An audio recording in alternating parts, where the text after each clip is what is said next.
Hello दोस्तों, स्वागत है आप लोगों का मेंटोरा जेई चैनल पर। और आज हम लोग पढ़ने वाले हैं आइडियल गैसेस। ये काफ़ी इम्पोर्टेंट चैप्टर है और इससे हमेशा सवाल आते हैं आपके जेई एडवांस में भी, जेई मेंस में भी और बोर्ड्स के लिए भी। बोर्ड्स तो नहीं, लेकिन क्लास 11 के लिए भी ये काफ़ी इम्पोर्टेंट चैप्टर है और ये आपका बेस फॉर्म करता है फिजिकल केमिस्ट्री में।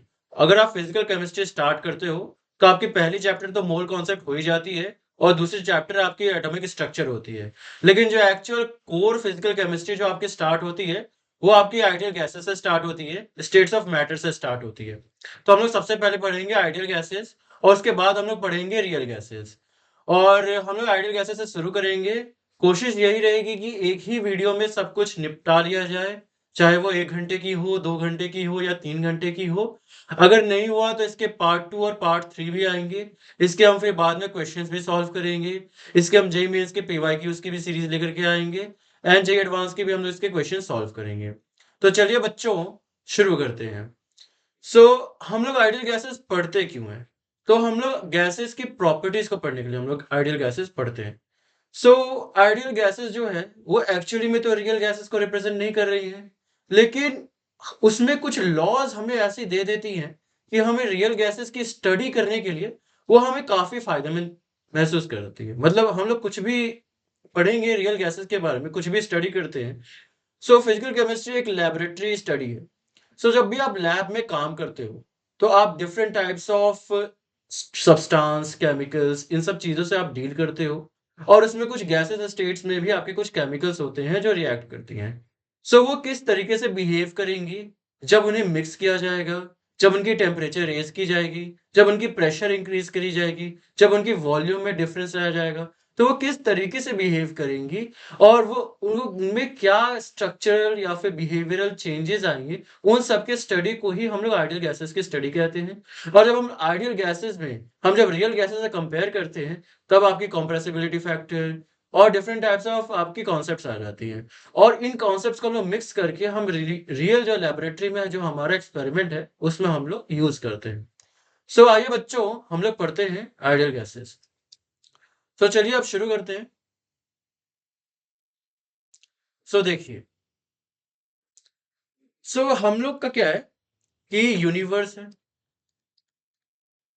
एक यूनिवर्स है, एक हमें ब्रह्मांड दे रखा है एंड उसमें क्या है, उसमें हमारे पास states of matter, states of matter और हमारे पास ब्रॉडली 3 कैटेगरीज है। एक हो गई आपकी गैस, एक हो गई आपकी लिक्विड और एक हो गई आपकी सॉलिड। एक हो गई आपकी गैस, दूसरी हो गई लिक्विड और तीसरी हो गई आपकी क्या हो गई बच्चों? तो सॉलिड हो गई। सो इस चैप्टर में तो हम लोग गैस को पढ़ने वाले हैं। वैसे चौथा स्टेट भी होता है, दैट इज प्लाज्मा, एंड वो आपके क्लास 12 तक तो नहीं आपको पढ़ना है। फिर उसके बाद आपका बोस आइंस्टीन फेज भी होता, बोस आइंस्टीन फेज भी होता है।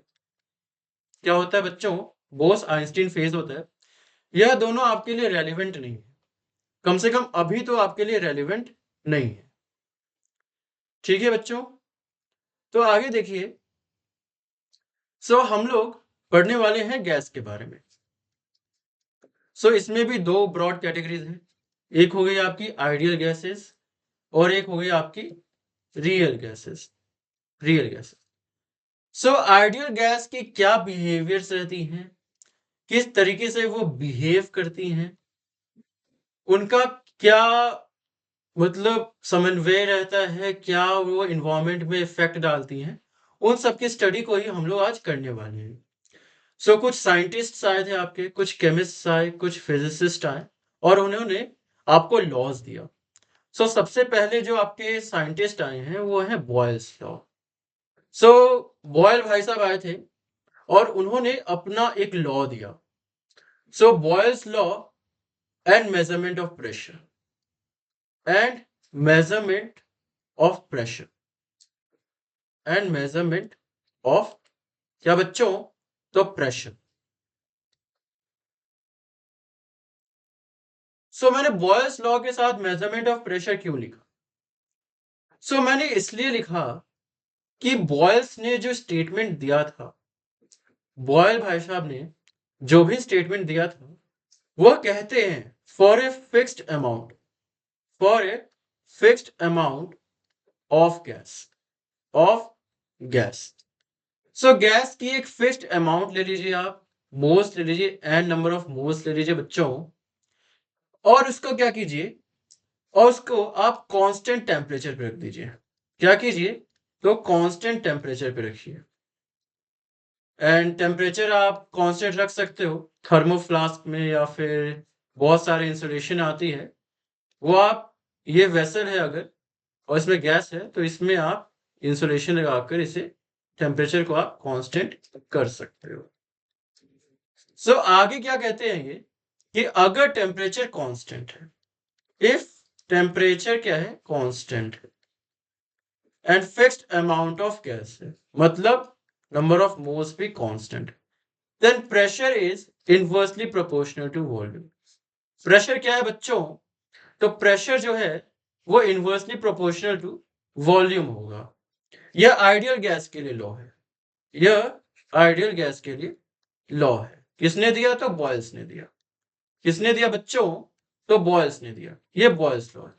और इसमें फिर मैंने मेजरमेंट ऑफ प्रेशर क्यों कहा, तो मैंने इसलिए कहा कि अगर मुझे वॉल्यूम पता है और फिर मुझे यह भी पता है कि मैं वॉल्यूम को डेविएट कर रहा हूं, या तो मैं उसे इंक्रीज कर रहा हूं या तो मैं उसे डिक्रीज कर रहा हूं, तो मुझे यह पता चल जाएगा कि प्रेशर उसकी क्या आने वाली है। सो इस तरीके से मैं प्रेशर निकाल लूंगा वॉल्यूम की मदद से। इसलिए हम इसे कहते हैं Boyle's law and measurement of pressure. So आगे देखिए, और बॉयल्स लॉ के बाद आपका जो लॉ आ जाता है वो क्या होता है। सो बॉयल्स लॉ के बाद आपके जो दूसरे नंबर पे आ रहे हैं वो है चार्ल्स लॉ। क्या है बच्चों, तो है ये चार्ल्स लॉ। क्या है बच्चों, तो यह है चार्ल्स लॉ। और उसके बाद गे लुजैक्स लॉ भी आएंगे, गे लुजैक्स लॉ भी आएंगे, गे लुजैक्स लॉ।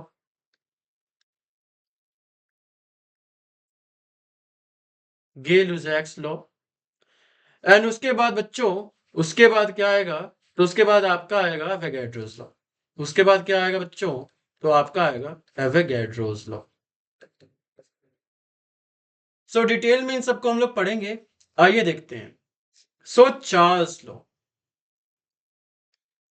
तो चार्ल्स भाई साहब क्या कहते हैं, तो चार्ल्स भाई साहब ये कहते हैं कि अगर आपकी मोल्स कांस्टेंट है, ध्यान रखिएगा मोल कांस्टेंट है, if amount of gas is constant. Gas क्या है बच्चों, तो कांस्टेंट है। गैस क्या है, तो कांस्टेंट है। सो ये आगे क्या कहते हैं कि अगर अमाउंट ऑफ गैस कांस्टेंट है और आप टेम्परेचर को वेरी कर रहे हो, आप क्या कर रहे हो, टेम्परेचर को वेरी कर रहे हो, और किस कंडीशन के साथ, तो इस कंडीशन के साथ कि आपकी प्रेशर भी कांस्टेंट है। तो आप कांस्टेंट प्रेशर पर टेम्परेचर को वेरी कर रहे हो, क्या कर रहे हो, तो टेम्परेचर को आप चेंज कर रहे हो। सो अगर आप टेम्परेचर को चेंज करते हो तो आपकी जो वॉल्यूम होती है वो inversely proportional to, not inversely proportional, वो डायरेक्टली प्रोपोर्शनल टू टेम्परेचर हो जाती है। क्या हो जाती है बच्चों, तो वो डायरेक्टली प्रोपोर्शनल टू टेम्परेचर हो जाती है। और V इक्वल्स टू हम के टी भी लिख सकते हैं, where K is a constant, K is a constant. So इसका स्टेटमेंट यह है कि for a fixed amount of gas at a constant pressure the volume of the gas occupied is directly proportional to the temperature. अगर आप temperature को increase करोगे तो आपकी वॉल्यूम इंक्रीज होगी, अगर आप वॉल्यूम को, अगर आप टेम्परेचर को डिक्रीज करोगे तो आपकी वॉल्यूम भी क्या होगी बच्चों, तो वो डिक्रीज हो जाएगी। तो यह कहना था चार्ल्स लॉ का। सो चार्ल्स भाई साहब भी आए और उन्होंने अपनी लॉ दे दिया। और इसी में आप इस तरीके से भी लिख सकते हो कि V1 अपॉन में T1 equals to V2 upon में T2। यह एक मैथमेटिकल एक्सप्रेशन हो जाता है। क्या हो जाता है बच्चों, तो यह एक मैथमेटिकल एक्सप्रेशन हो जाता है। क्या हो जाता है बच्चों? तो यह एक मैथमेटिकल एक्सप्रेशन हो जाता है। आगे देखिए, तो क्या देखिए सर? सो आगे देखिए आप कि गे लुजैक्स लॉ क्या है, कि गे लुजैक्स लॉ क्या है। गे भाई साहब ने क्या कहा था? Is not a gay but his name is Gay. क्या करें? सो इनका स्टेटमेंट था for a fixed amount of gas, for a fixed amount of gas, अगर आपकी गैस की जो क्वांटिटी है वो कांस्टेंट है और आपने क्या करा उसके बाद eight constant volume, if volume भी कांस्टेंट है और आप टेम्परेचर को वेरी कर रहे हो, टेम्परेचर को आप चेंज कर रहे हो, तो आपकी प्रेशर जो होगी वो डायरेक्टली प्रोपोर्शनल टू टेम्परेचर होगी। सो इसकी प्रॉपर स्टेटमेंट यह कह सकते हो आप कि for a fixed amount of gas at constant volume, at क्या वॉल्यूम? तो constant volume, pressure of the gas is directly proportional to temperature of the gas on an absolute scale of temperature. So बच्चों, दोनं जगह ही यह kelvin में होगा pressure, kelvin में होगा क्या आपका टेम्परेचर, केल्विन में होगा आपका टेम्परेचर। सो इसमें भी आप इस तरीके से लिख सकते हो प्रेशर इक्वल्स टू के टी एंड P1 अपॉन में T1 equals to P2 upon में T2।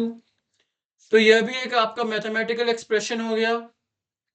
सो आगे बढ़ते हैं और हम लोग देखते हैं एवोगैड्रोस हाइपोथेसिस, एवोगैड्रोस हाइपोथेसिस। आप इसे लॉ भी कह सकते हो लेकिन ये एक्चुअली में लॉ नहीं है, लॉ नहीं है, ये हाइपोथेसिस है। ये क्या है बच्चों? तो ये है हाइपोथेसिस। सो इस हाइपोथेसिस के अनुसार, यह हाइपोथेसिस है, इसके अनुसार for similar values of pressure and temperature, equal number of molecules of different gases will occupy equal volume. So इसका मतलब क्या है कि अगर आपकी गैस की नंबर ऑफ मॉलिक्यूल्स जो है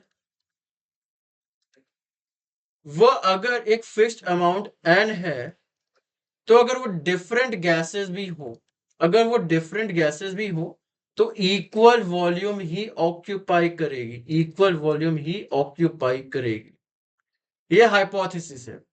या फिर यू कहें तो volume is directly proportional to number of moles, कि अगर आप वॉल्यूम को इंक्रीज करोगे तो आपकी नंबर ऑफ, अगर आप वॉल्यूम को किस चीज पे इंक्रीज करोगे?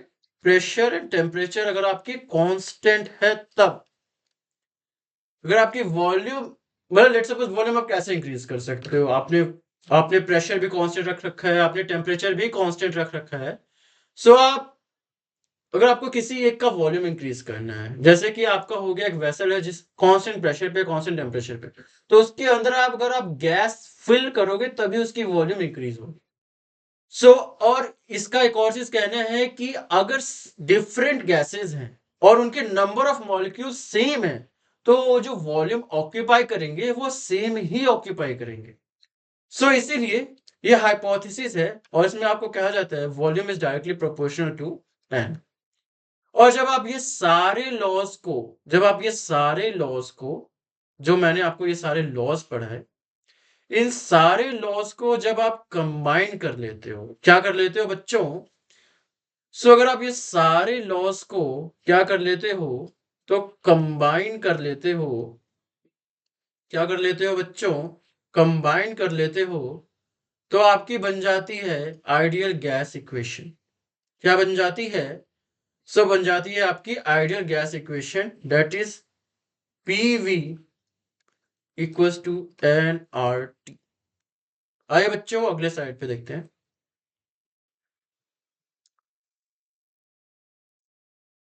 सो क्या बन जाता है बच्चों? तो आपका जो आइडियल गैस इक्वेशन जो आपकी बन जाती है, आइडियल गैस इक्वेशन क्या बनती है बच्चों? So ideal gas equation ideal gas equation जो आपकी बन जाती है वह बन जाती है PV इक्वल्स टू nRT। और ये काफी लेजेंडरी इक्वेशन है, ये हर जगह आपका यूज हो जाता है। और जब आप इसी को इम्प्रूव कर लेते हो, जब हम सारी थ्योरीज को पढ़ चुके होंगे, जब आप इम्प्रूव कर लेते हो तो आप रियल गैस इक्वेशन की तरफ बढ़ जाते हो। उसके बारे में भी पढ़ेंगे बच्चों, और वो भी आएगा। सो चलिए अभी हम लोग डिटेल में आइडियल गैस को ही हम लोग पढ़ते हैं। सो हमने क्या देखा, तो हमने एक्सप्रेशंस देख लिया, हमने थियोरी देख ली, हमने क्या थियोरी लॉज की देख ली, और अब हम इसे अप्लाई करते हैं। सो किस चीज में अप्लाई करना है कि चलिए अब हम ग्राफ बनाते हैं। किस चीज की ग्राफ बनाते हैं, तो बच्चों हम लोग सबसे पहले बॉयल्स लॉ पर ही हम लोग ग्राफ बना लेते हैं। बॉयल्स लॉ पर ही एक तो आपका बहुत ही सिंपल सा ग्राफ है, P versus V, pressure versus क्या बच्चों, तो वॉल्यूम, प्रेशर वर्सेस वॉल्यूम। और यह जो आपका है वो किस तरीके से आपका ग्राफ बिहेव कर रहा होगा। So P equals to K upon V होगा, क्योंकि pressure is inversely proportional to volume. So इसका मतलब y equals to K upon x की जो भी ग्राफ बनती है, जो भी प्लॉट होती है, वो सिमिलर प्लॉट इस चीज के लिए होगी। आइए उस चीज को हम लोग प्लॉट करते हैं। तो वो इस आपकी इस तरीके से प्लॉट होगी। किस तरीके से प्लॉट होगी, तो ये प्लॉट होगी रेक्टेंगुलर हाइपरबोला की तरह, rectangular hyperbola. P is inversely proportional to volume. तो इस तरफ आपका क्या है, प्रेशर है, और इस तरफ क्या है आपका बच्चों, तो वॉल्यूम। आगे देखते हैं, अगर मैं आपको कहूं, कहिए सर, कि आप L N P versus L N V का आप ग्राफ बनाओ। क्या बच्चों क्या बनाना है, तो L N P versus L N V का ग्राफ। तो सबसे पहले हम लोग देख लेते हैं कि इक्वेशन क्या है, P equals to K upon V। दोनों तरफ हम लोग नेचुरल लॉग ले लेते हैं। क्या ले लेते हैं बच्चों, सो हम लोग ले लेते हैं नेचुरल लॉग। तो L N P equals to L N K minus L N V. So इसको आपको प्लॉट करना है। क्या प्लॉट करना है बच्चों, तो L N P equals to L N K minus L N V. तो आइए देखिए,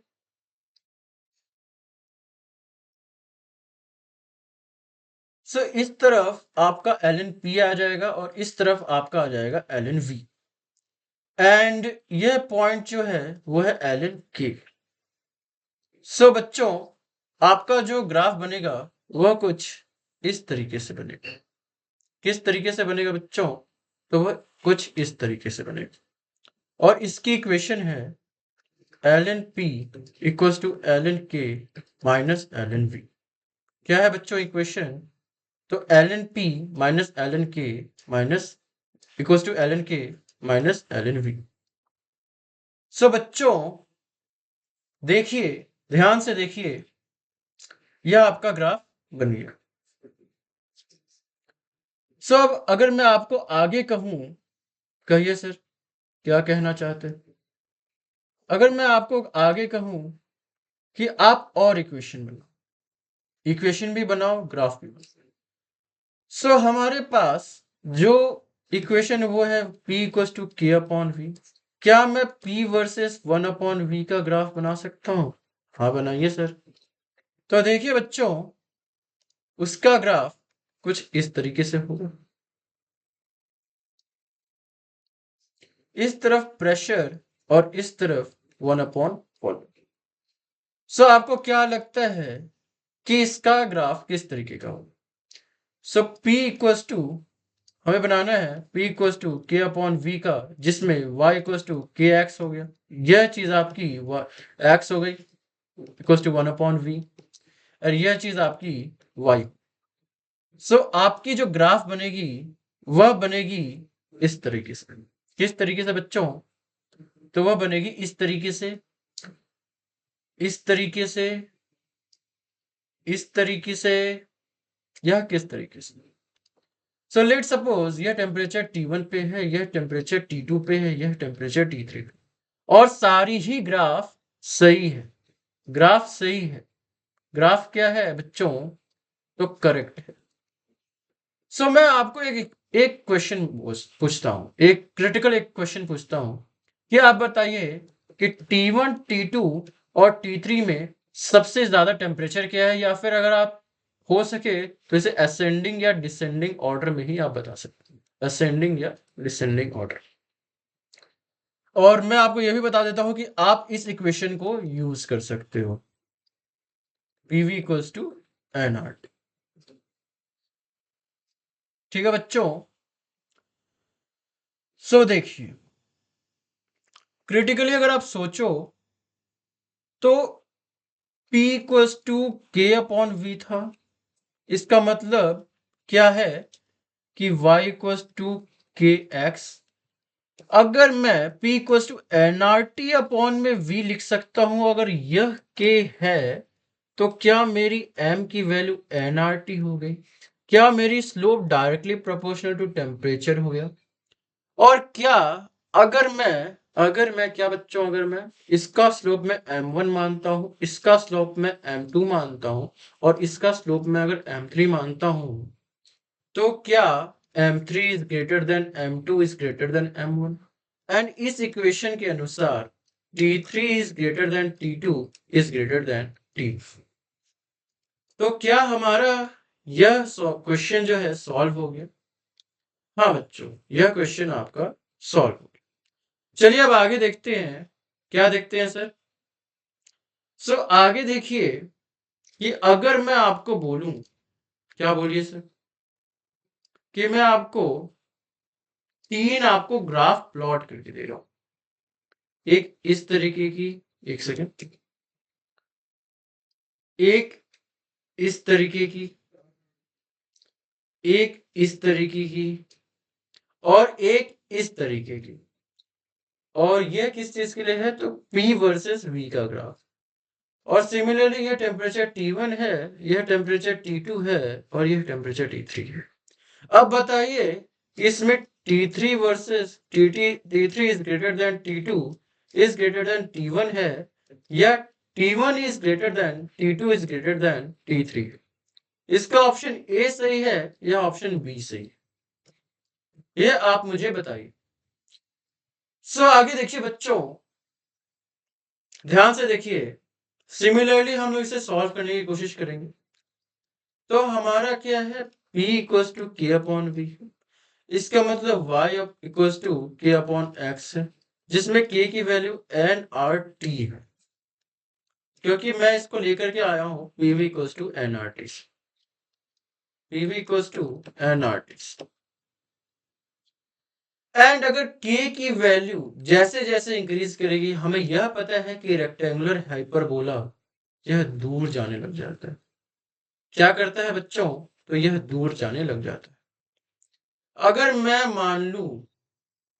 मान लूं कि इसकी डिस्टेंस d1 है, इसकी डिस्टेंस d2 है, एंड इसकी डिस्टेंस d3 है ओरिजिन से। क्या है बच्चों? d1, d2 and d3। अगर ये इस तरीके से है, तो d1 is less than d2 is less than d3। और जैसे जैसे डिस्टेंस इंक्रीज होती है, रेक्टेंगुलर हाइपरबोला की k भी इंक्रीज होती है। तो k1 is less than k2 is less than k3। Similarly, t1 is less than t2 is less than t3। सो हमें यह पता चल गया कि t3 सबसे ज्यादा बड़ा।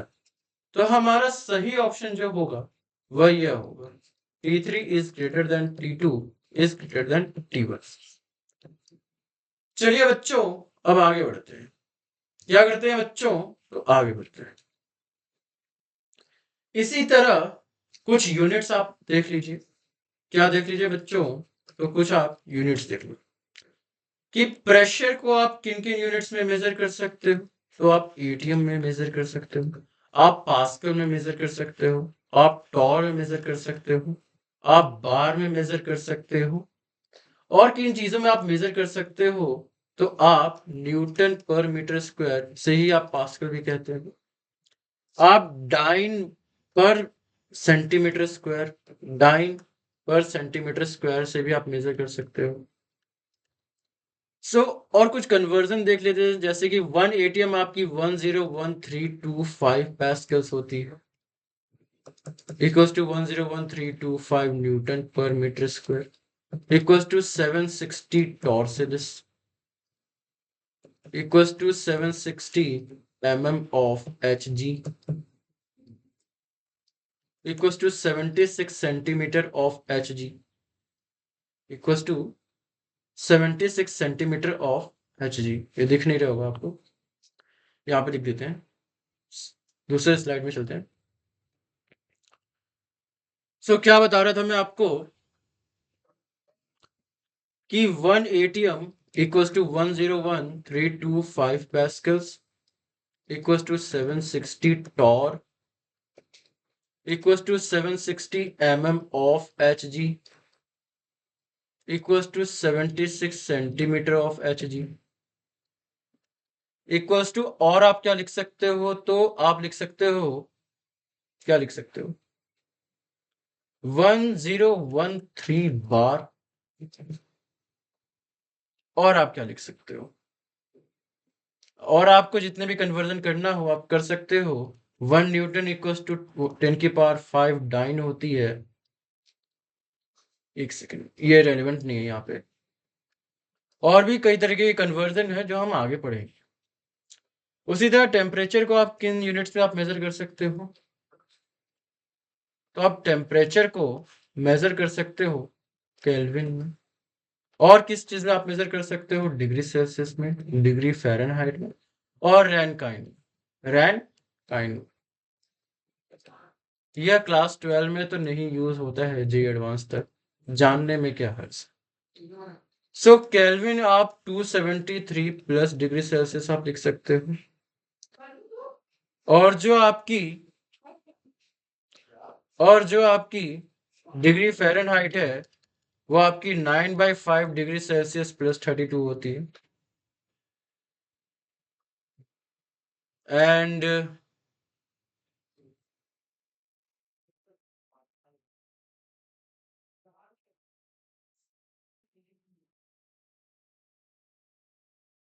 आगे देखिए, सो आगे बढ़ते हैं, और अभी हम देखेंगे कि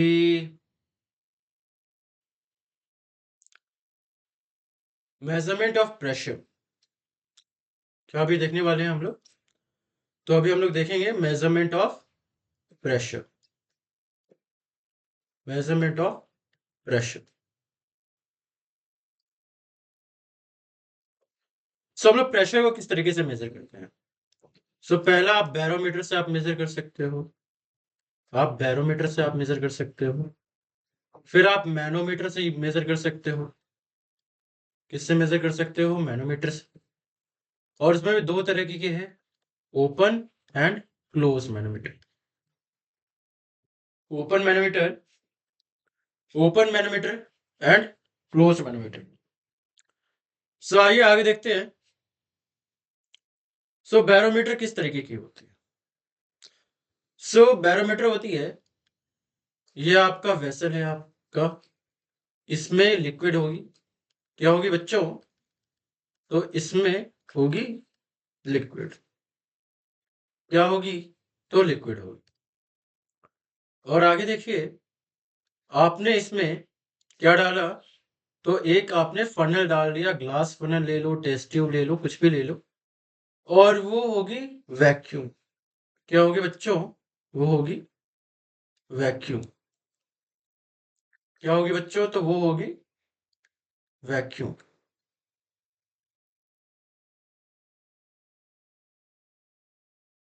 ये है वैक्यूम।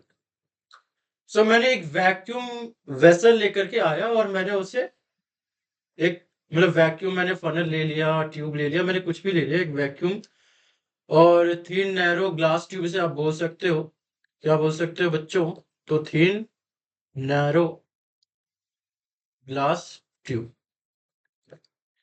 और ये वैक्यूम है, अंदर में प्रेशर 0 है और मैं सीधा इसे लिक्विड में डिप कर देता हूँ।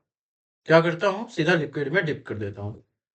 सो बाहर में जो प्रेशर होगी, जो P एक्सटर्नल होगी, बाहर की जो प्रेशर होगी, P एक्सटर्नल होगी, वो इस पे एक्सर्ट होगी। एंड इस पॉइंट की प्रेशर एंड इस पॉइंट की प्रेशर सेम होनी चाहिए।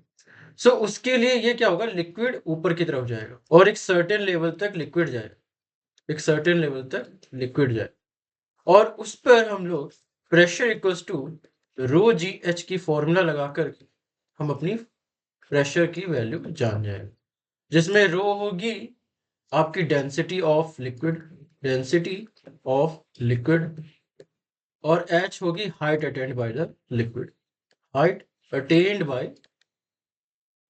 Bye the liquid. And G की वैल्यू आपकी वही है 9.8 मीटर पर सेकेंड स्क्वायर।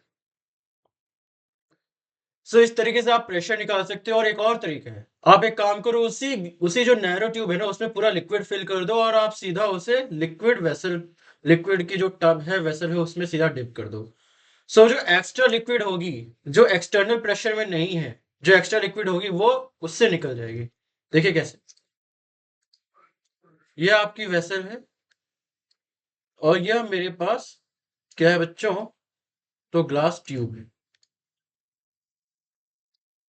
क्या है? तो ग्लास ट्यूब है। क्या है बच्चों? तो ये है हमारी ग्लास ट्यूब। ढंग से बना रहे थे और मैंने इसे पूरा फिल कर रखा है, पूरा मैंने इसे फिल कर रखा है लिक्विड से, या फिर लेट सपोज मैंने मर्क्यूरी से फिल कर रखा है और इसके जो लेवल है वो 900 मिलीमीटर है। और ये भी टब है आपकी, ये भी जो टब है आपकी, इसमें भी आपकी मर्क्यूरी है। एंड फिर क्या करता हूँ, मैं इसको लेके जाता हूँ और इसमें मैं सीधा इस तरीके से पोर डाउन कर देता हूँ, इस तरीके से पोर डाउन कर देता हूँ। फिर आगे देखिए, तो जब मैं उसे पोर डाउन कर दूंगा, जब मैं उसमें डिप कर दूंगा, तो ये कुछ इस तरीके से यहाँ पे आ जाएगा।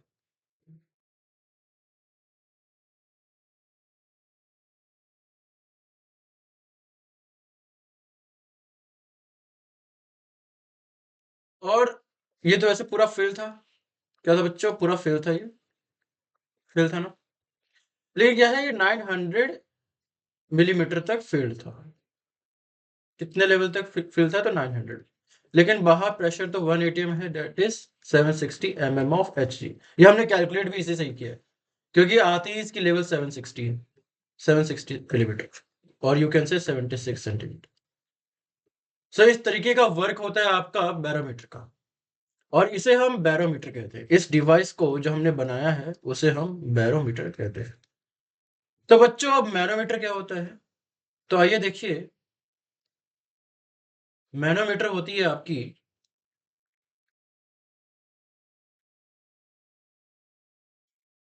मैनोमीटर क्या होती है? तो लेट सपोज मेरे पास एक ग्लास का बल्ब है, इसे मैं क्या कहूंगा? तो इसे मैं बल्ब कहूंगा, जिसमें गैस जो है फिल्ड है। क्या है बच्चों? तो गैस फिल्ड है। और क्या कर रहा हूं मैं इसे इस तरीके से ट्यूब के साथ क्या कर रहा हूं? तो ट्यूब के साथ ध्यान से देखिएगा, ट्यूब के साथ इसे कनेक्ट कर रहा हूं इस तरीके से।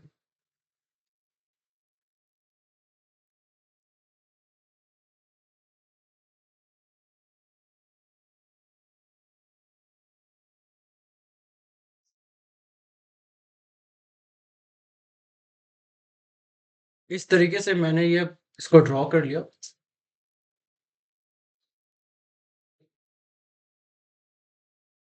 मैंने कनेक्ट कर लिया इसे,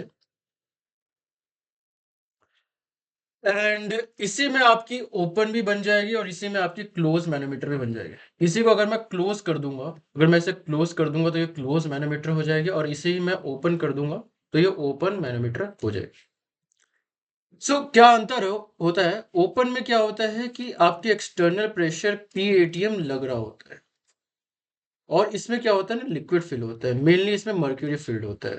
तो हम लोग मर्क्यूरी को येलो से बना लेते हैं, मेनली इसमें मर्क्यूरी फील्ड होता है।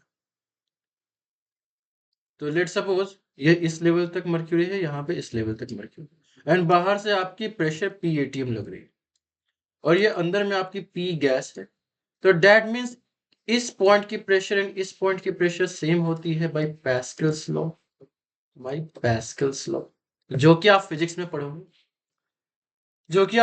पढ़ोगे, और अगर आपको फ्लूइड पढ़ना है तो उसकी भी सीरीज आ जाएगी, चिंता नहीं है।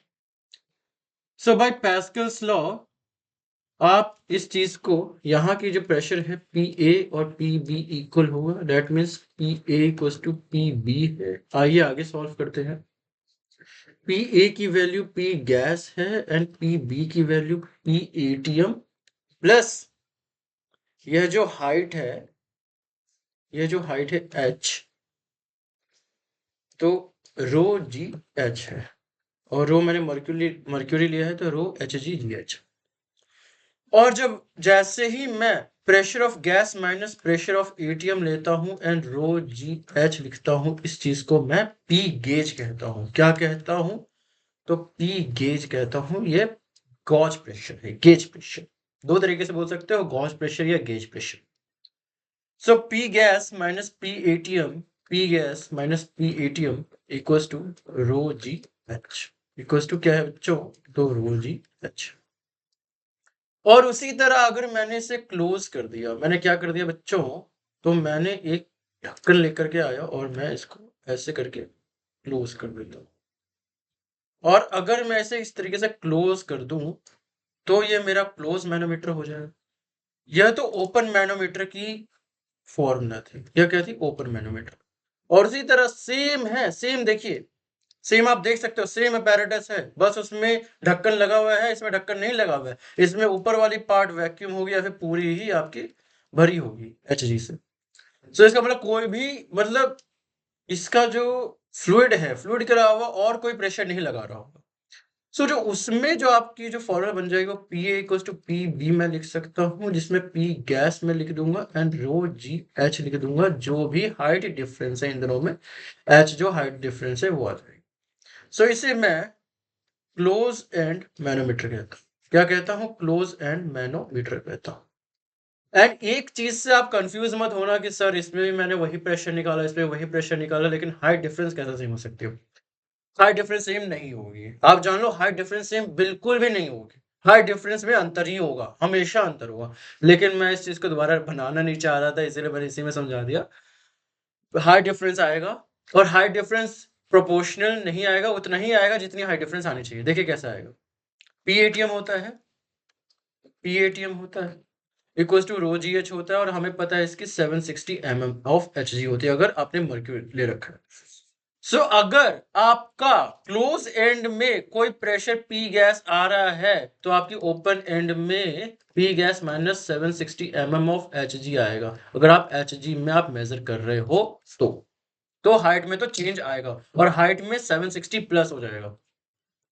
कोई भी हाइट हो, उसमें अगर आपने ओपन से सीधा आप क्लोज में जा रहे हो और सेम प्रेशर है, सेम क्या है बच्चों? सेम प्रेशर है। ढंग से लिख लेते हैं। आप क्या कर रहे हो? ओपन से आप सीधा क्लोज में जा रहे हो और प्रेशर कांस्टेंट है, तो आपकी जो हाइट की जो डिफरेंस है, जो डेल्टा एच है, वो 76 सेंटीमीटर या mm ऑफ एच जी आ सकता है।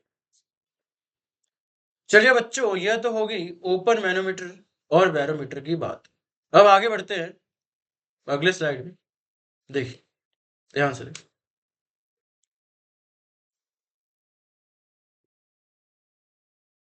फॉल्टी बैरोमीटर क्या होती है?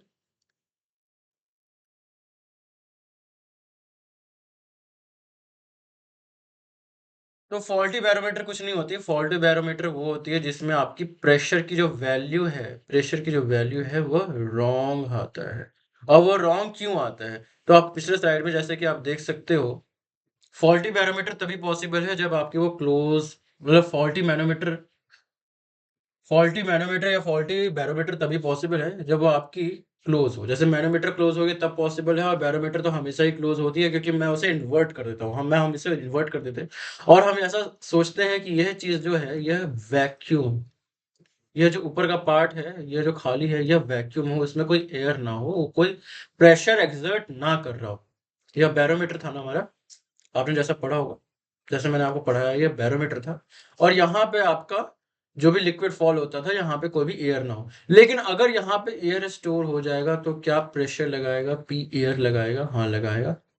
तो अगर पी एयर लगाएगा तो क्या हाइट ऑफ द फ्लूइड या हाइट ऑफ मर्क्यूरी जो है वो गिर जाएगी, हाइट डिक्रीज हो जाएगी। और वो कितना डेल्टा एच है, अगर हमने उसे जान लिया कि कितना प्रेशर निकाल रहा है, उस हिसाब से हमने डेल्टा एच निकाल लिया कि डेल्टा एच क्या है, तो हम फॉल्टी बैरोमीटर को भी ठीक कर सकते हैं, उतनी हम हाइट को ऐड कर सकते हैं और हम प्रेशर जान सकते हैं।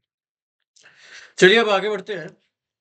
और अगर फॉल्टी मैनोमीटर है तो अगर हमारा ये एक्सपेक्टेशन था कि ओपन एंड मैनो मतलब क्लोज एंड मैनोमीटर में यहाँ पर वैक्यूम हो, मतलब वैक्यूम होना ना होना, बस यही दो चीज से फर्क पड़ रहा है। वैक्यूम नहीं है, एक्स्ट्रा प्रेशर लगा रहा है, पी एयर एक्स्ट्रा लग रहा है, उसके हम डेल्टा एच निकालेंगे, और जो भी डेल्टा एच आएंगे उसके प्रेशर के होने के कारण उसकी हाइट कम हो जाती है। और अगर हाइट कम हो जाती है एक्स्ट्रा फ्लूइड की, तो उस कम हाइट में हम लोग जो भी एक्स्ट्रा हाइट आ रही है जो हमने कैलकुलेट किया उसे हम ऐड कर देंगे, तो हमारी वैल्यू सही हो जाएगी। चलिए अब आगे बढ़ते हैं। सो ये फॉल्टी बैरोमीटर का तो क्रियाक्रम हो गया। आइए अब आगे देखते हैं।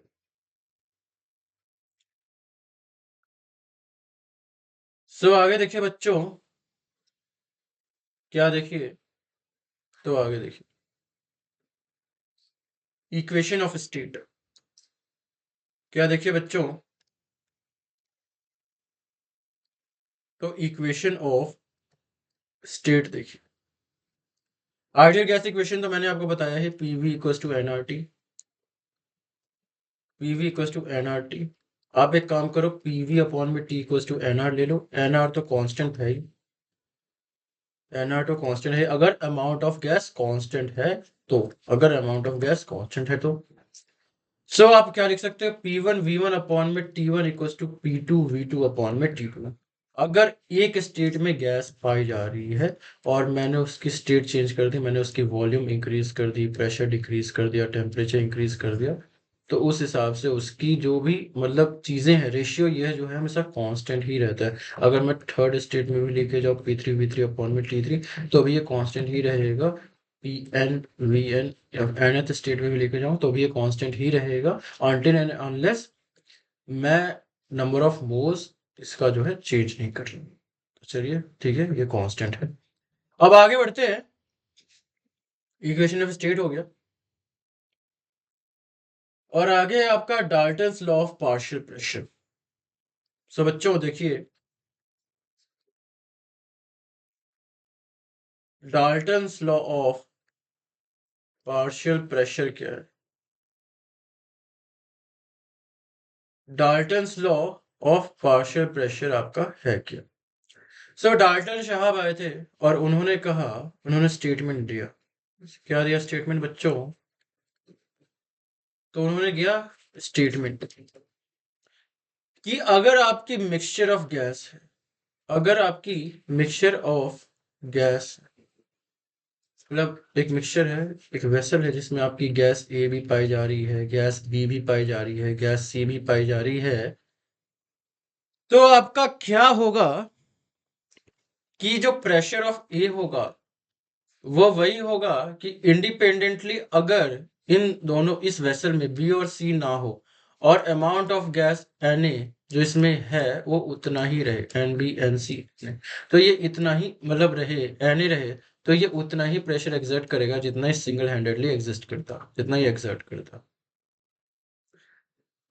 सो पार्शियल प्रेशर का यह कहना है कि in a mixture of non reacting gases, partial pressure of any component of gas is defined as pressure exerted by this component if the whole volume of mixture had been occupied by this component only। मतलब अगर ए gas की pressure अगर ये वो exert कर सकते हैं, अगर वो सिर्फ वही खुद होता उतना ही एन मोल्स के साथ, तो इस पे प्रेशर पी ए लगाता, वैसे ही सिमिलरली ये पी बी लगाता, और सिमिलरली सी पी सी लगाता। क्या करता? तो पी सी लगाता। और जो पार्शियल प्रेशर है P A V equals to N A R T हो जाएगा, P B V equals to N B R T हो जाएगा, and P C V equals to N C R T हो जाएगा।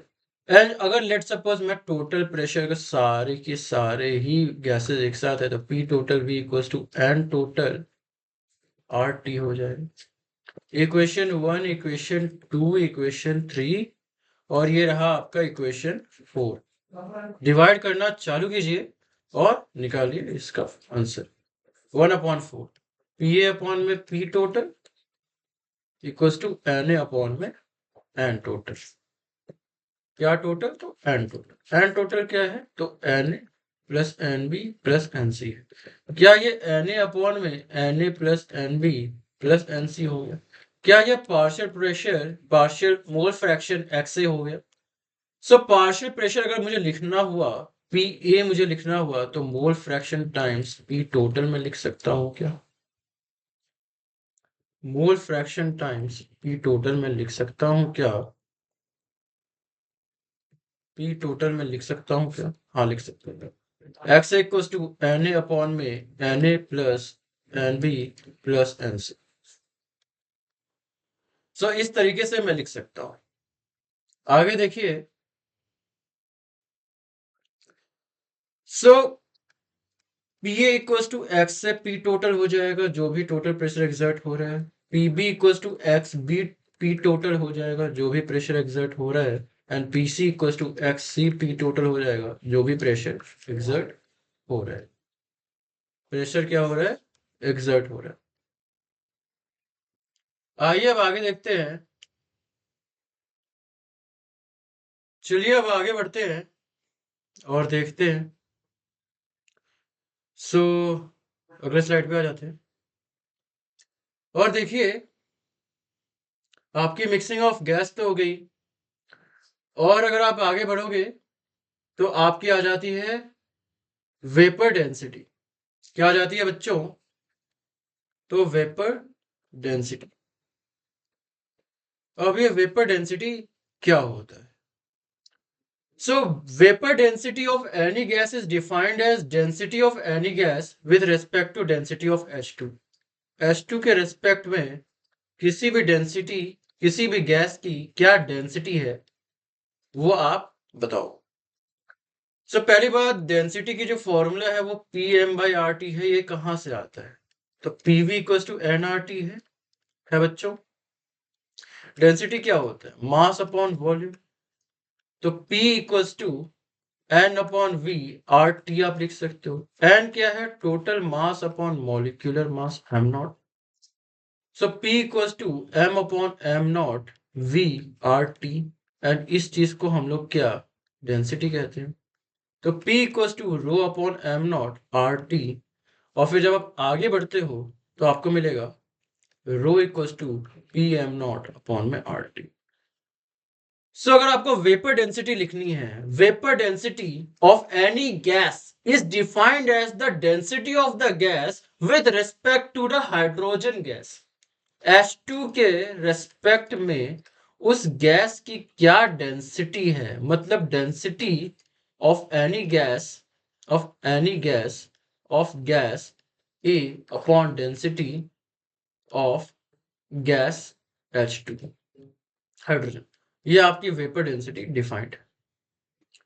सो ये आपकी डेफिनेशन है। और आप कैसे लिखोगे? तो आप लिखोगे pressure of M A upon में R T, temperature constant, pressure constant, and P times 2 R T. इसकी जो मॉलिक्यूलर मास है वो 2 है। तो आप ये लिख सकते हो एम ए बाई 2। सो किसी भी गैस लेट सपोज गैस ए है, उस गैस ए के लिए जो वेपर डेंसिटी है वो डिफाइंड है। वो क्या डिफाइंड है बच्चों? m by 2 molecular mass upon में 2। क्या डिफाइंड है बच्चों? तो m गैस अपॉन में 2। यह डिफाइंड है।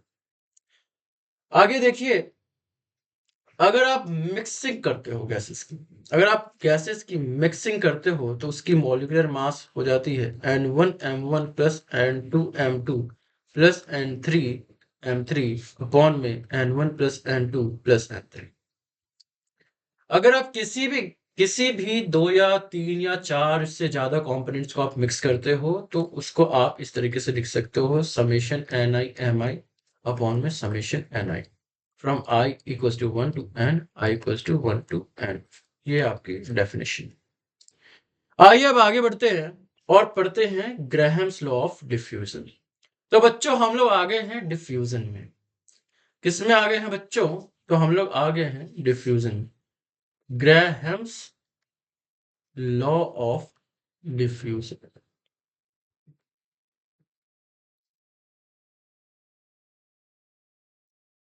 इसमें आ गए बच्चों, तो ग्राहम्स लॉ ऑफ डिफ्यूजन में हम लोग आ गए। तो डिफ्यूजन क्या होता है? Net spontaneous flow of gases molecules from one vessel from higher concentration to the vessel of lower concentration और the region of the lower concentration is called diffusion.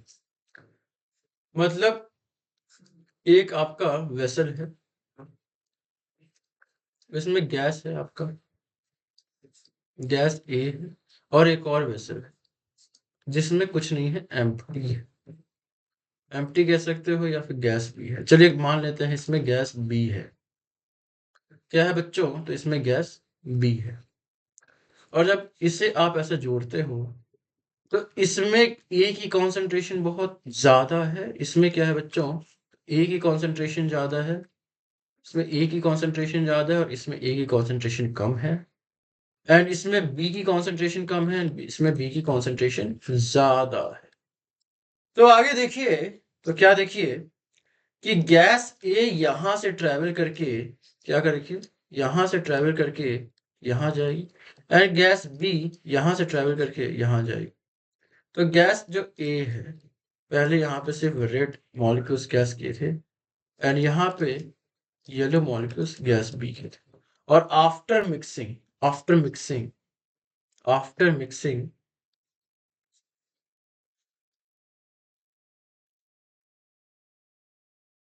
इसमें ए प्लस बी एंड इसमें भी ए plus B होगा। इसमें आपके red gases, इसमें भी आपके रेड गैसेस, इसमें आपके B yellow gases and B yellow gases. So इस तरीके से ये मिक्सिंग होगी। और मिक्सिंग कैसे हो रही है? तो डिफ्यूजन से। जब हायर कंसंट्रेशन से लोअर कंसंट्रेशन की तरफ गैस जाती है, जब क्या करती है? गैस जाती है। कैसे जाती है? तो स्पॉन्टेनियसली जाती है, स्पॉन्टेनियसली जैसे ही खुला, जैसे ही छुटा, वैसे ही वो गैस दूसरे वेसल में गया। सो जैसे ही गैस ए अगर गैस बी की वेसल की तरफ जाएगी तो उसे हम क्या कहते हैं बच्चों? तो हम कहते हैं डिफ्यूजन। तो आगे बढ़ते हैं बच्चों।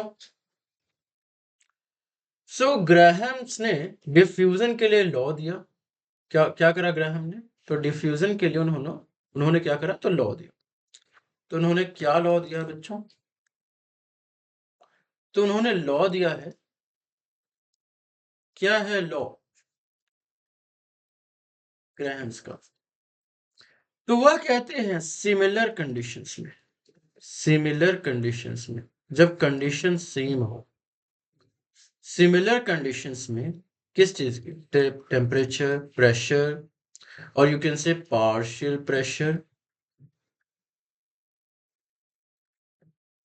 जो रेट होगी डिफ्यूजन की, रेट ऑफ डिफ्यूजन होगी, जो रेट ऑफ डिफ्यूजन होगी डिफरेंट गैसेस की, अलग अलग गैसेस की, अगर सेम कंडीशन में अलग अलग गैसेस के ले रहे हो तो रेट ऑफ डिफ्यूजन जो है वो इनवर्सली प्रोपोर्शनल होगी रूट ओवर डी डेंसिटी के, square root of density. So rate of diffusion क्या चीज बच्चों?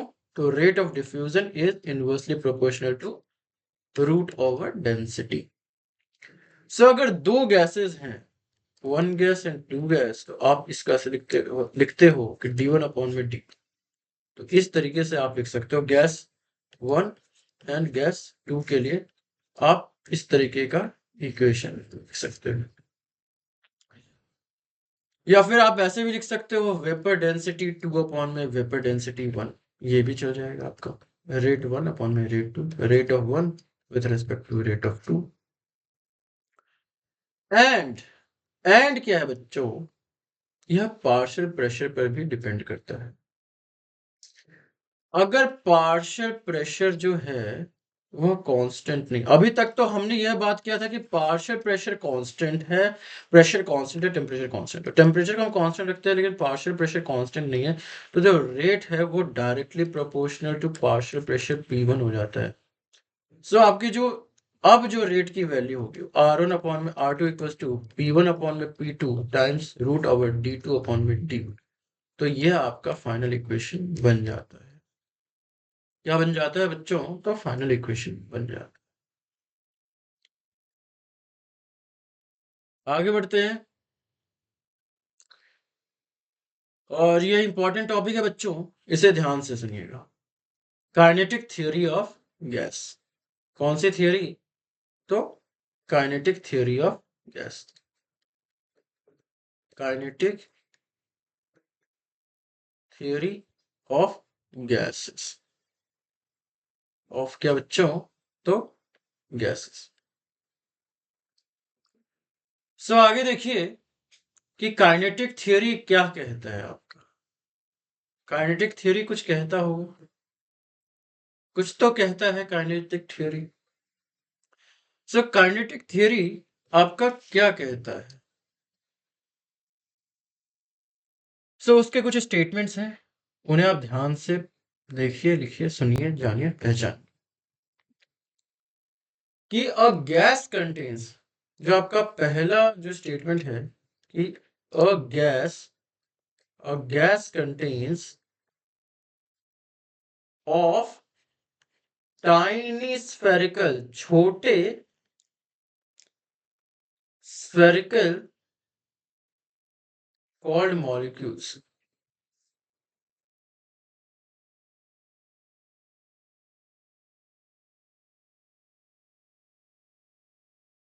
जो गैस है उसमें छोटे छोटे मॉलिक्यूल्स होते हैं स्फेरिकल शेप के, और जो आइडेंटिकल भी होते हैं। Molecules of the gas which are identical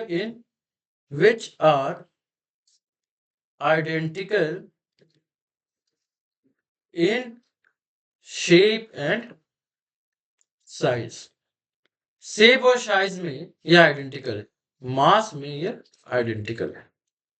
आगे बढ़ते हैं बच्चों, ये तो पहला स्टेटमेंट। दूसरा स्टेटमेंट क्या है, तो आपका ये दूसरा जो स्टेटमेंट है वह यह है, क्या बच्चों, क्या है, तो वह यह है, स्टेटमेंट 2 लिखिए कि the volume occupied by molecules is negligible. Volume occupied by molecules is negligible। इस क्या बच्चों, तो negligible,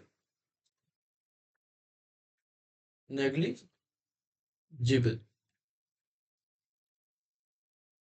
क्या है बच्चों, तो ये negligible है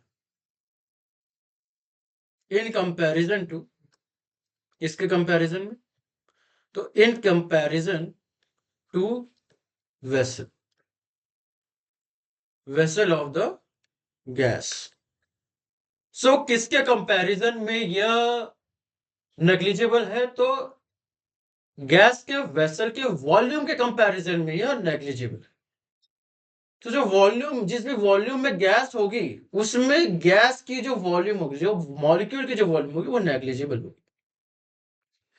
और जो तीसरा स्टेटमेंट है कि for an ideal gas, ideal gas के लिए, किसके लिए बच्चों, कि आइडियल गैस के लिए volume of ideal gas, same he statement है, वॉल्यूम ऑफ आइडियल जो गैस है वो लगभग जीरो होती है। मतलब नेग्लिजिबल तो है ही, आइडियल गैस के लिए तो वो जीरो है। सो जो हम आइडियल गैस के लिए जो हम पढ़ रहे हैं वो तो जीरो है एक्चुअली में। सो आगे पढ़ते हैं बच्चों, आगे क्या है? आगे यह है कि गैसेस मॉलिक्यूल्स जो हैं, गैसेस जो मॉलिक्यूल्स हैं, गैस के जो मॉलिक्यूल्स जो हैं वह रैंडम मोशन में होते हैं, are always in random motion, are always in random motion. वो हर वक्त एक रैंडम मोशन में ही होते हैं, रैंडमनेस में होते हैं, ऑलवेज इन रैंडम मोशन, हमेशा ही वो रैंडम मोशन में होंगे। एंड क्या होंगे? एंड कोलाइड, और वो आपस में टकराएंगे।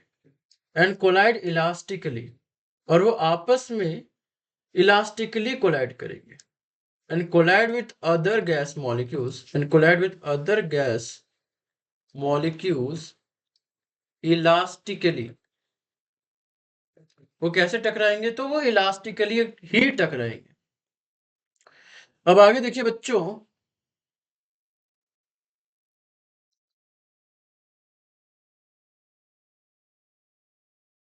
कि जो प्रेशर होती है कंटेनर में, प्रेशर ऑफ द गैस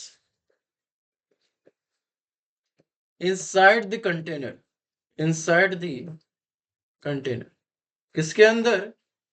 तो कंटेनर के अंदर, inside the container is due to these molecular collisions, these molecular collisions। इन मॉलिक्यूलर कॉलिजन्स की ही वजह से कंटेनर के अंदर प्रेशर होती है, मॉलिक्यूलर कॉलिजन।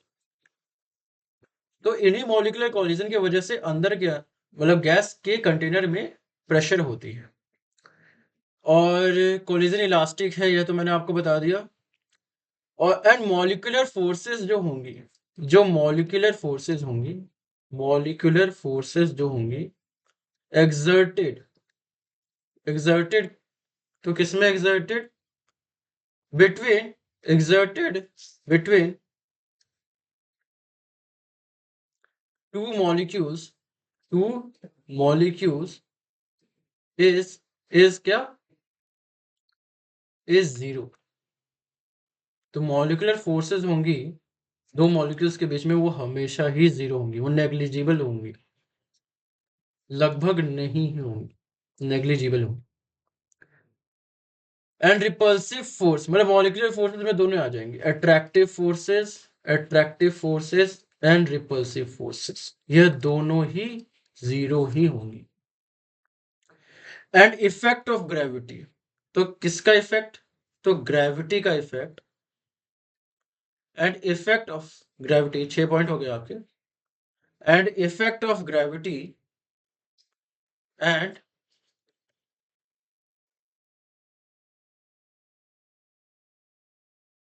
जो ग्रेविटी का आपका इफेक्ट है, इफेक्ट ऑफ ग्रेविटी क्या होगा बच्चों? तो वह भी जीरो होगा, इफेक्ट ऑफ ग्रेविटी कुछ भी नहीं होगा। एंड जो एवरेज काइनेटिक एनर्जी होगी वो टेम्परेचर पे डिपेंड करेगी। Average kinetic energy is directly proportional to temperature. And आप एवरेज काइनेटिक एनर्जी को हाफ m² बार भी लिख सकते हो। And u² bar is mean square. सारे गैसेस की वेलोसिटी को अगर आप स्क्वायर करके एवरेज लोगे, दैट इज u²।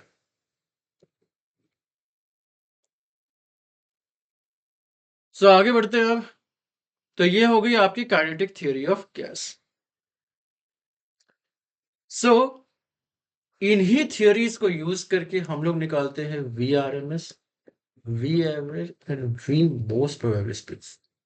और इन तीनों की जो वैल्यूज होती है, VRMS की वैल्यू होती है √3RT अपॉन में m, V एवरेज होती है √RT upon by m, and V amperes most probable speed होती है 2RT अपॉन m। और ये इस तरीके से ऑर्डर होती है, सबसे ज्यादा ये फिर आगे बढ़ते हैं बच्चों। जो काइनेटिक एनर्जी होगी, जो average kinetic energy of a molecule of a gas होगी, average kinetic energy of molecule of a molecule, एक ही मॉलिक्यूल की of gas equals to 3/2 kT. And what is K? That is R upon Na. या फिर अगर आप moles में लेते हो गैसेस को, n नंबर ऑफ मोल्स होगी तो वो 3/2 nRT हो जाएगी। चलिए बच्चों, अब आगे बढ़ते हैं। तो आगे आपका आ जाता है Maxwell's distribution of molecular speeds. क्या आ जाता है बच्चों?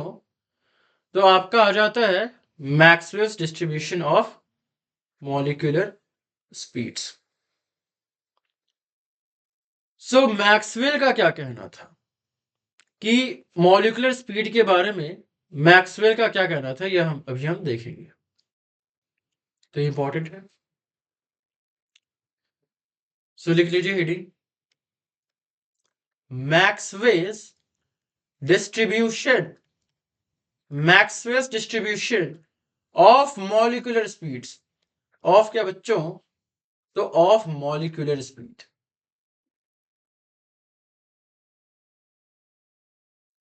Of molecular speed.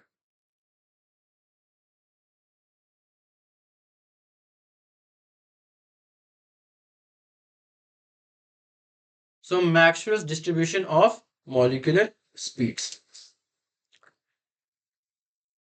सो यह क्या कहते हैं? तो ये पोस्टुलेट्स हैं, कुछ पोस्टुलेट्स हैं,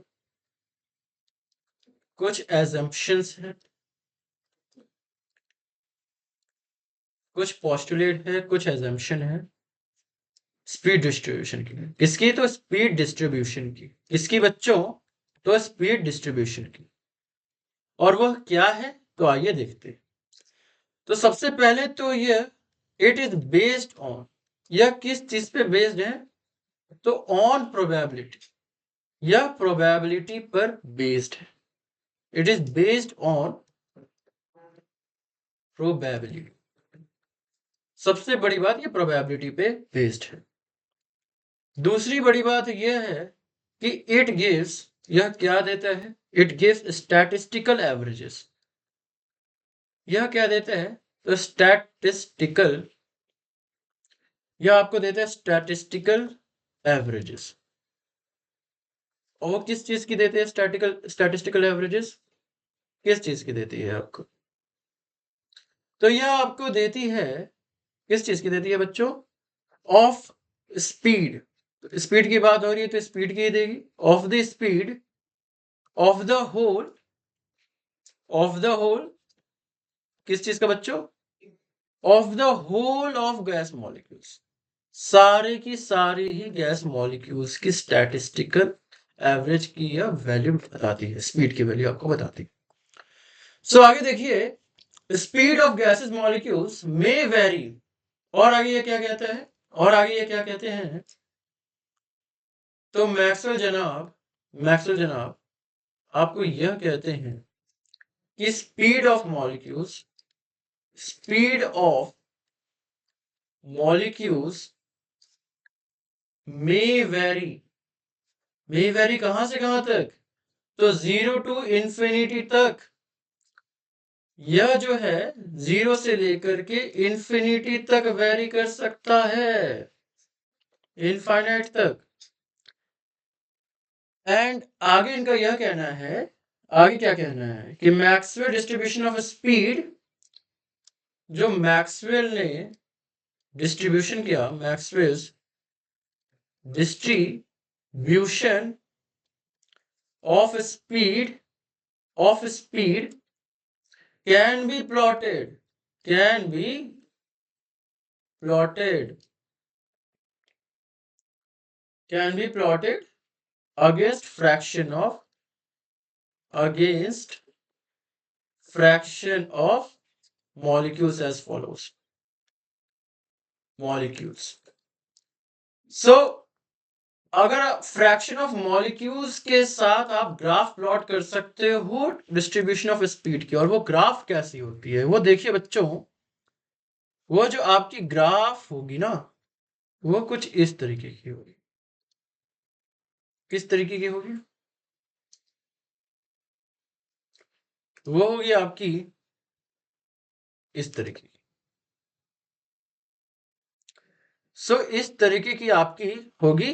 क्या होगी बच्चों? तो ग्राफ होगी। यहां पे आप लिखते हो फ्रैक्शन।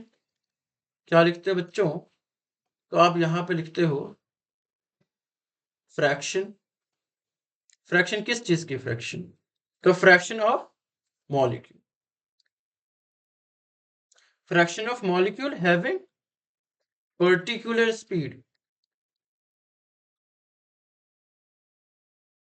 तो इस तरफ तो फ्रैक्शन है आपका, और इस तरफ आपका क्या है बच्चों? तो इस तरफ है आपका speed. Speed of gas molecule. Speed of gas molecules. तो ध्यान से देखिएगा बच्चों, जो सबसे ज्यादा जो आपकी वैल्यू है, जो आपकी सबसे ज्यादा जो आपकी वैल्यू है, वो आपकी हो जाएगी यू आर एम एस। यह क्या हो जाएगी बच्चों? तो यह हो जाएगी यू आर एम एस, या फिर V R M S, velocity root mean square, that is root 3 RT upon में एम। फिर इसके बाद आ जाता है आपका वी एवरेज, एंड उसकी वैल्यू होती है, इसके बाद आ जाता है आपका एवरेज वेलोसिटी। इसको आप कहते हो V average, that is 8 RT upon में 5 M। 8 RT अपॉन में 5 M। फिर उसके बाद क्या आता है? तो मोस्ट प्रोबेबल स्पीड। उसके बाद आ जाता है आपका most probable speed, that is this.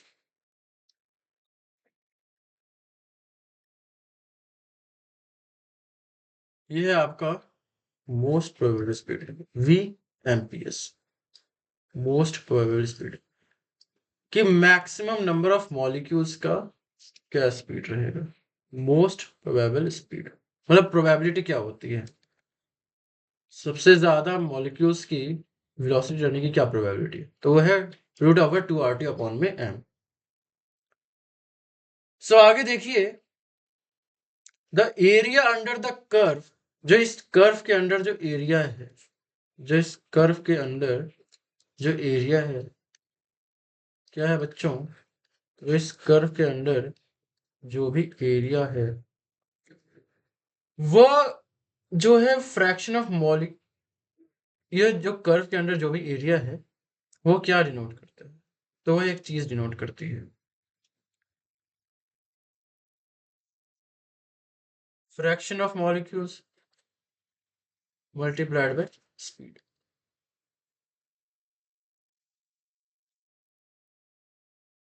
तो इसे ये कहते हैं प्रोबेबिलिटी डेंसिटी।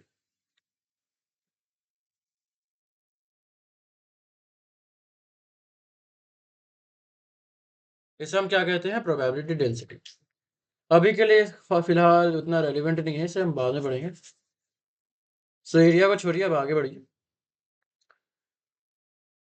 या फिर पढ़ सकते हैं, देखिए कि इसकी टोटल जो एरिया होगी, इसकी जो टोटल एरिया है उसकी वैल्यू 1 आती है। टोटल एरिया क्या होती है? 1 होती है। और इसकी टोटल एरिया 1 है, और ये किस तरीके से निकली? सो आप इंटीग्रेशन से आप निकाल सकते हो। इसकी जो इक्वेशन है वो रेलिवेंट नहीं है। वो क्या नहीं है? तो उतनी रेलिवेंट नहीं है। बोल्ट्जमैन डिस्ट्रीब्यूशन कर्व, मतलब मैक्सवेल बोल्ट्जमैन डिस्ट्रीब्यूशन कर्व, ये मैथमेटिक्स आप बीटेक मैथमेटिक्स में आप पढ़ोगे। एंड अगर जैसे आप टेम्परेचर को इंक्रीज करते हो, और देख लेते हैं, जैसे आप टेम्परेचर को इंक्रीज करोगे तो क्या हो? यह जो वेलोसिटी है वो और आगे बढ़ेगी। ये टेम्परेचर T1 है, ये T2 है, तो T2 is greater than T1 whole. और हम क्या कह सकते हैं? अगर आप मॉलिक्यूलर वेट को आप इंक्रीज करोगे, क्या इंक्रीज करोगे बच्चों? अगर आप मॉलिक्यूलर वेट को इंक्रीज करोगे,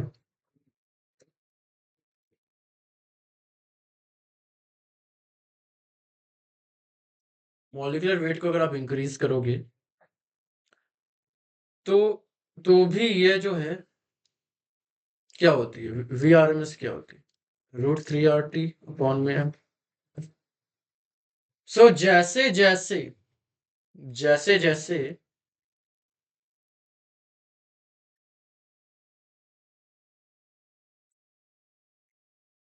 जैसे जैसे आपकी मॉलिक्यूलर वेट इंक्रीज होगी वैसे वैसे आपकी वेलोसिटी डिक्रीज क्या होगी बच्चों, तो वेलोसिटी डिक्रीज होगी।